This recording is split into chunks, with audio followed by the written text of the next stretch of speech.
ये मेरे विरोध में जो बकवास करते घूम रहे हैं, इनका कोई फ्यूचर नहीं। अभी इन पे मेरी नजर ही नहीं है। जिस दिन मैं सोच लूंगा कि इनका नुकसान करना, 24 घंटे नहीं लगेंगे। और भाइयों, मेरे हाथ के अंदर लिखा हुआ है कि कोई लड़ाई अगर मेरे से जीत भी जाए छोटी मोटी, फाइनल मुकाबला मैं ही जीतता हूं।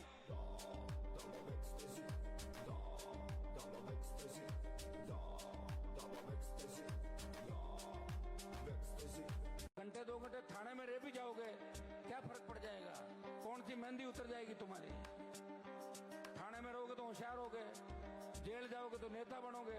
इंदिरा गांधी के साथ जो जो जेल गए वो एमएलए एमपी बन गए, और मेरे लिए जो जो जेल जाएगा उनको सब